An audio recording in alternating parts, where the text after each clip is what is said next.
మెజార్టీతో గెలిపించుకోవాలి.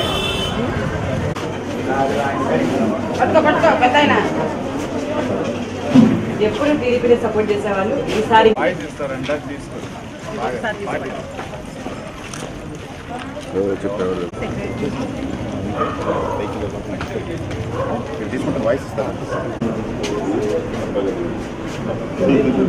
రామణిభాయ్ నాన్నగారిని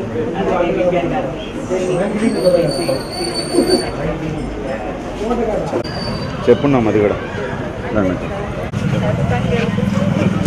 డాక్టర్ సింధూర, నేను మాజీ మంత్రి నారాయణ గారి పెద్ద కుమార్తెను.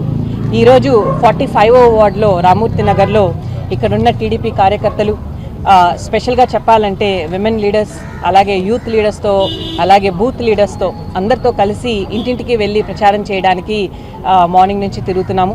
అయితే ఇందాక వేరే జర్నలిస్ట్తో కూడా మాట్లాడుతూ ఉన్నాను. నేను ఒకటే మళ్ళీ రిపీటెడ్గా చెప్తున్నాను, మీరు కూడా మమ్మల్ని ఫాలో అయితే మీకు తెలుస్తుంది.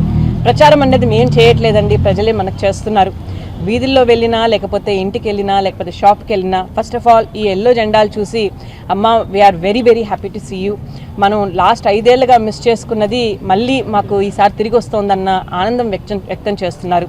నారాయణ గారు చేసిన ప్రతి పని, తను 2014 నుంచి 2019 వరకు తను మినిస్టర్ కానీ ఇక్కడి నుంచి ఎమ్మెల్యే కాదు, కాకపోయినా కూడా నెల్లూరు గడ్డ మీద పుట్టి పెరిగారు కాబట్టి తనకున్న ఎఫెక్షన్ సిటీతో, అలాగే ఈ సిటీ తనకు ఎంతో ఇచ్చింది, తనకు ఎడ్యుకేషన్ ఇచ్చింది, తనకు మోటివేషన్ ఇచ్చింది, తనకు ఆపర్చునిటీ ఇచ్చింది. అలాంటి సిటీని నేను ఎట్లయినా డెవలప్ చేసుకోవాలి, నేను పెరిగిన ఎన్వైరన్మెంట్ నెక్స్ట్ జనరేషన్కి ఉండకూడదు, ఇంకా మంచి ఎన్వైరన్మెంట్ ఉండాలి, అదొక బెస్ట్ సిటీగా కంట్రీలో ఉండాలి అనేసి ఒక మంచి ఉద్దేశంతో తను కోట్లాది ఫండ్స్ చంద్రబాబు నాయుడు గారిని రిక్వెస్ట్ చేసి ఇక్కడ తీసుకురావడం అనేది జరిగింది.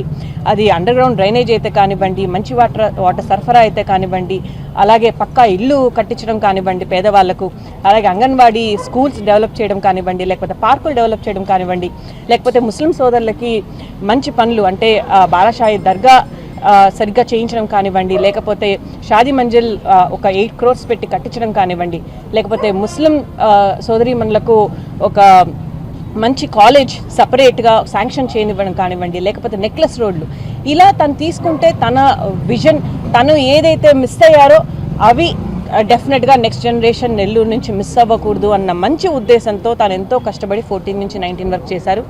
అన్ఫార్చునేట్లీ 19 తర్వాత తనకు ఆపర్చునిటీ లేకపోవడం వల్ల చాలా పనులు లాస్ట్ 10%, 20%, 30% దగ్గర ఆగిపోయి ఉన్నాయి.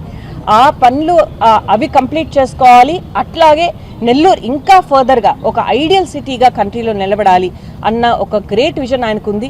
ఆ విజన్ని తను గత 2-3 ఇయర్స్గా కోవిడ్ అయిపోయినప్పటి నుంచి నెల్లూరులోనే ఉంటూ ప్రజలకి తను తెలియజేస్తున్నారు. అది ప్రజలు రికగ్నైజ్ చేస్తున్నారు. డెఫినెట్గా అది రికగ్నైజ్ చేసి వాళ్ళు ఎంతో ఎంకరేజ్మెంట్తో టీడీపీ సోదరులని దగ్గరికి రాణిస్తున్నారు. నేను వెళ్ళినా కూడా అంతే ఆనందంగా రిసీవ్ చేసుకుంటున్నారు. అదే వాళ్ళు ఇచ్చిన ఎంకరేజ్మెంట్తోనే మేము నెక్స్ట్ 1 month కూడా ఇంతే స్ట్రాంగ్గా ప్రచారం కంటిన్యూ చేస్తాము. డెఫినెట్గా May 13th ఎలక్షన్ ఉంది. నేను వేడుకునేది ఒకటే, ఎక్కడ ఉన్నా కూడా, ఏ ఊర్లో ఉన్నా కూడా, ఏ ప్రొఫెషన్లో ఉన్నా కూడా, మీరు ఎవరైనా కూడా డేట్ అన్నది మిస్ అవ్వద్దు. ప్రతి ఒక్క ఓటు చాలా అమూల్యం. ప్లీజ్ నెల్లూరుకి రండి.